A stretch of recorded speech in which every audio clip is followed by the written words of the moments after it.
সুপ্রিয় চাকরি প্রত্যাশী বন্ধুরা কেমন আছেন? আশা করি অনেক ভালো আছেন। প্রতিদিনের মতো আজকেও আমি সম্পূর্ণ একটি নতুন চাকরির ভিডিও নিয়ে চলে আসলাম। সম্প্রতি বাংলাদেশ পল্লী উন্নয়ন বোর্ডে নতুন একটি নিয়োগ বিজ্ঞপ্তি প্রকাশ করেছে, যেখানে আপনাদের অনলাইনের মাধ্যমে আবেদন করতে হবে। তো ভিউয়ার্স, আবেদন এবং নিয়োগ সংক্রান্ত সকল বিষয় আজকের এই ভিডিওতে আলোচনা করার চেষ্টা করব।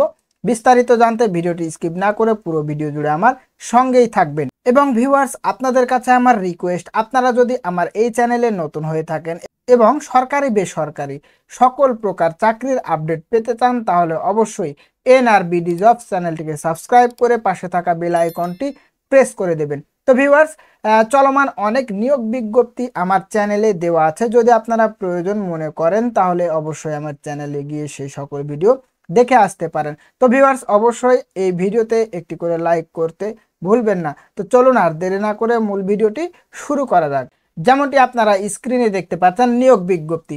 বাংলাদেশ পল্লী উন্নয়ন বোর্ডের রাজস্ব বাজেটভুক্ত শূন্য পদে অস্থায়ী ভিত্তিতে বিধি মোতাবেক সরাসরি জনবল নিয়োগের জন্য নিম্নবর্ণিত পদসমূহে বাংলাদেশের স্থায়ী নাগরিকদের নিকট থেকে নিম্নোক্ত শর্তে, যে ওয়েবসাইট অ্যাড্রেসটি এখানে দেখতে পাচ্ছেন, এই ওয়েবসাইটে প্রবেশ করে ওয়েবসাইটে নির্ধারিত সময়ের মধ্যে অনলাইনে আবেদনে আহ্বান করা যাচ্ছে। অনলাইন ব্যতীত কোনো প্রকার আবেদন গ্রহণ করা হবে না। তো ভিউয়ার্স, এখানে শুধুমাত্র অনলাইনের মাধ্যমে আবেদন করতে হবে, অনলাইন ব্যতীত অন্য কোনো মাধ্যম গ্রহণযোগ্য হবে না। তো এখানে আপনারা দেখতে পাচ্ছেন ক্যাটাগরি অনুযায়ী পদসংখ্যা দেওয়া আছে, বেতন স্কেল দেওয়া আছে, শিক্ষাগত যোগ্যতা দেওয়া আছে। আমি বিস্তারিত আলোচনা করার চেষ্টা করব, আপনারা একটু ধৈর্য সহকারে ভিডিওটি দেখতে থাকুন।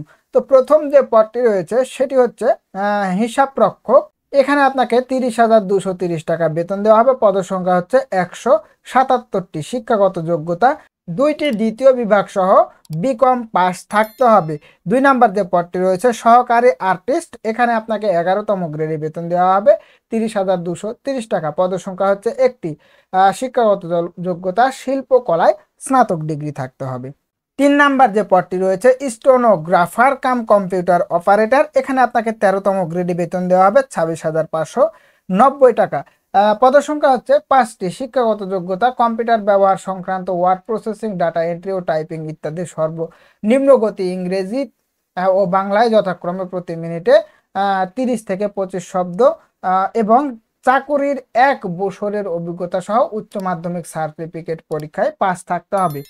4 নাম্বার যে পদটি রয়েছে অফিস সহকারী উচ্চমান সহকারী, এখানে আপনাকে 13তম গ্রেডে বেতন দেওয়া হবে। পদসংখ্যা হচ্ছে 6টি। শিক্ষাগত যোগ্যতা 2টি দ্বিতীয় বিভাগ সহ স্নাতক ডিগ্রি থাকতে হবে। 5 নাম্বার যে পদটি রয়েছে গবেষণা অনুসন্ধানকারী, এখানেও আপনাকে 13তম গ্রেডে বেতন দেওয়া হবে। পদসংখ্যা হচ্ছে 3টি। শিক্ষাগত যোগ্যতা অর্থনীতি পরিসংখ্যান সহ 2টি দ্বিতীয় বিভাগ সহ স্নাতক ডিগ্রি থাকতে হবে। 6 নাম্বার যে পদটি রয়েছে পরিসংখ্যান সহকারী, এখানেও আপনাকে 13তম গ্রেডে বেতন দেওয়া হবে। পদসংখ্যা হচ্ছে 2টি। শিক্ষাগত যোগ্যতা অর্থনীতি পরিসংখ্যান সহ 2টি দ্বিতীয় বিভাগ সহ স্নাতক ডিগ্রি থাকতে হবে। 7 নাম্বার যে পদটি রয়েছে নিরীক্ষা সহকারী, এখানেও আপনাকে 13তম গ্রেডে বেতন দেওয়া হবে। পদসংখ্যা হচ্ছে 60টি। শিক্ষাগত যোগ্যতা 2টি দ্বিতীয় বিভাগ সহ বিকম পাস থাকতে হবে। 8 নাম্বার যে পদটি রয়েছে হিসাব সহকারী, এখানেও আপনাকে 13তম গ্রেডে বেতন দেওয়া হবে। পদসংখ্যা 36টি। শিক্ষাগত যোগ্যতা 2টি দ্বিতীয় বিভাগ সহ বিকম পাস থাকতে হবে। 9 নাম্বার যে পদটি রয়েছে সেটি হচ্ছে ক্যাশিয়ার, এখানেও আপনাকে 13তম গ্রেডে বেতন দেওয়া হবে। পদসংখ্যা 2টি। শিক্ষাগত যোগ্যতা 2টি দ্বিতীয় বিভাগ সহ বিকম পাস থাকতে হবে। 10 নাম্বার যে পদটি রয়েছে সেটি হচ্ছে steno typist cum computer operator, এখানে আপনাকে 14তম গ্রেডে বেতন দেওয়া হবে। পদসংখ্যা হচ্ছে 60টি। শিক্ষাগত যোগ্যতা দেখতে পাচ্ছেন কম্পিউটার ব্যবহার সংক্রান্ত word processing, data entry, typing ইত্যাদির সর্বনিম্ন গতি ইংরেজি ও বাংলায় যথাক্রমে প্রতি মিনিটে 30 ও 25 শব্দ সহ উচ্চ মাধ্যমিক সার্টিফিকেট বা সমমানের পরীক্ষায় উত্তীর্ণ থাকতে হবে। 11 নাম্বার যে পদটি রয়েছে সেটি হচ্ছে প্রশিক্ষক, এখানে আপনাকে 15তম গ্রেডে বেতন দেওয়া হবে। পদসংখ্যা 1টি। শিক্ষাগত যোগ্যতা উচ্চ মাধ্যমিক স্কুল সার্টিফিকেট পাস, সমমানের পরীক্ষায় উত্তীর্ণ সহ সংশ্লিষ্ট ট্রেড কোর্সে 2 বছরের ডিপ্লোমা সার্টিফিকেট থাকতে হবে। 12 নাম্বার যে পদটি রয়েছে সেটি হচ্ছে ড্রাফটসম্যান, এখানে আপনাকে 15তম গ্রেডে বেতন দেওয়া হবে। পদসংখ্যা 1টি। শিক্ষাগত যোগ্যতা ড্রাফটসম্যানশিপ ও সার্টিফিকেট সহ উচ্চ মাধ্যমিক সার্টিফিকেট পাস থাকতে হবে। 13 নম্বর যে পদটি রয়েছে সেটি হচ্ছে অফসেট প্রিন্টিং অপারেটর। এখানে আপনাকে 15তম গ্রেডে বেতন দেওয়া হবে, পদসংখ্যা 1টি। শিক্ষাগত যোগ্যতা অফসেট লিখো, ইলেকট্রিক স্টেনসিল কাটা ও ডুপ্লিকেটিং মেশিন চালনায় 2 বছরের অভিজ্ঞতা সহ বিজ্ঞান বিভাগে উচ্চ মাধ্যমিক সার্টিফিকেট পাস থাকতে হবে। 14 নম্বর যে পদটি রয়েছে সেটি হচ্ছে অফিস সহকারী কাম কম্পিউটার অপারেটর। এখানে আপনাকে 16তম গ্রেডে বেতন দেওয়া হবে, পদসংখ্যা 30টি। শিক্ষাগত যোগ্যতা এসএসসি পাস। এখানে শুধুমাত্র এসএসসি পাস থাকলে আবেদন করতে পারবেন। অবশ্যই কম্পিউটার চালানোর বেসিক নলেজ থাকতে হবে। 15 নম্বর যে পদটি রয়েছে ডাটা এন্ট্রি অপারেটর। এখানে 16তম গ্রেডে বেতন দেওয়া হবে, পদসংখ্যা 3টি। শিক্ষাগত যোগ্যতা কোনো স্বীকৃত বোর্ড হতে উচ্চ মাধ্যমিক সার্টিফিকেট বা সমমানের পরীক্ষায় উত্তীর্ণ থাকতে হবে। এখানেও আপনাকে কম্পিউটার চালানোর বেসিক নলেজ থাকতে হবে। 16 নম্বর যে পদটি রয়েছে সেটি হচ্ছে প্রুফ রিডার। এখানে আপনাকে 16তম গ্রেডে বেতন দেওয়া হবে, পদের সংখ্যা 1টি। শিক্ষাগত যোগ্যতা প্রুফ রিডিং 2 বছরের অভিজ্ঞতা সহ এসএসসি পাস থাকতে হবে। 17 নম্বর যে পদটি রয়েছে স্টোর কিপার। এখানে আপনাকে 16তম গ্রেডে বেতন দেওয়া হবে, পদের সংখ্যা 1টি। স্টোর কিপার হিসাবে 2 বছরের অভিজ্ঞতা সহ এসএসসি পাস থাকতে হবে। এবং 18 নাম্বার যে পদটি রয়েছে সেটি হচ্ছে অফিস সহায়ক। এখানে আপনাকে 20তম গ্রেডে বেতন দেওয়া হবে, পদসংখ্যা 50টি। শিক্ষাগত যোগ্যতা 8ম শ্রেণী পাস। সুতরাং এখানে 8ম শ্রেণী পাস থাকলেই আপনি আবেদন করার সুযোগ পেয়ে যাবেন। তো ভিউয়ার্স, এই ছিল আজকের নিয়োগ বিজ্ঞপ্তি। এখানে আপনারা দেখতে পাচ্ছেন নিয়োগ সংক্রান্ত বেশ কিছু শর্তাবলী দেওয়া আছে। আসলে সকল বিষয়ে আলোচনা করা সম্ভব হচ্ছে না।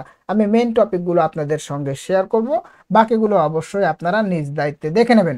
এবং আপনারা যদি এই পুরো সার্কুলারটি পেতে চান তাহলে আমার ফেসবুক পেজে ভিজিট করবেন। সেখানে আমি এই সার্কুলারগুলো আপলোড করে রাখবো। যদি আপনারা প্রয়োজন মনে করেন সেখান থেকে ডাউনলোড করে দেখতে পাবেন। আমার ফেসবুক পেজের লিঙ্কটি আমার ডেসক্রিপশন বক্সে দিয়ে দিব। সেই লিঙ্কে ক্লিক করলে আমার ফেসবুক পেজে প্রবেশ করতে পারবেন। তো ভিউয়ার্স, এখানে আপনারা দেখতে পাচ্ছেন অনলাইনে আবেদনপত্র পূরণ ও পরীক্ষার ফি জমাদান পদ্ধতি। আবেদন এই যে দেখতে পাচ্ছেন ওয়েবসাইট অ্যাড্রেসটি দেওয়া আছে, এই ওয়েবসাইটে প্রবেশ করে আপনাদেরকে আবেদন করতে হবে। ওয়েবসাইটে সরাসরি দাখিল করতে হবে। আবেদনের সময়সীমা নিম্নরূপ: অনলাইনে আবেদনপত্র পূরণ ও পরীক্ষার ফি জমাদান শুরুর তারিখ ও সময় 25/3/2025 খ্রিস্টাব্দ সকাল 10 ঘটিকা থেকে এবং আবেদন কার্যক্রম চলবে। দেখতে পাচ্ছেন অনলাইনে আবেদনপত্র জমাদানের শেষ তারিখ ও সময় 4/5/2025 খ্রিস্টাব্দ বিকেল 5 ঘটিকা পর্যন্ত। আবেদনপত্র জমাদানের শেষ তারিখ অর্থাৎ 4/5/2025 খ্রিস্টাব্দ বিকেল 5 ঘটিকার মধ্যে কেবল ইউজার আইডি প্রাপ্ত প্রার্থীগণ উক্ত সময়ের পরবর্তী 72 ঘন্টার মধ্যে এসএমএস এর মাধ্যমে বিজ্ঞপ্তিতে বর্ণিত নির্ধারিত পদ্ধতি অনুসরণ করে পরীক্ষার ফি জমা দিতে পারবেন। নির্ধারিত তারিখ ও সময়ের পর কোনো আবেদনপত্র গৃহীত হবে না। তো ভিউয়ার্স, এখানে আপনি আবেদন করার 72 ঘন্টার মধ্যেই পরীক্ষার ফিটি জমা দিয়ে দিবেন, তাছাড়া কোনোভাবে আপনার আবেদনপত্র গ্রহণযোগ্য হবে না। তো এখানে আপনারা দেখতে পাচ্ছেন আরো বেশ কিছু তথ্য দেওয়া আছে, এগুলো অবশ্যই আপনারা নিজ দায়িত্বে দেখে নেবেন। তো ভিউয়ার্স, আজকের ভিডিওটি এ পর্যন্তই ছিল। দেখা হবে পরবর্তী কোনো ভিডিওতে। ধন্যবাদ সবাইকে।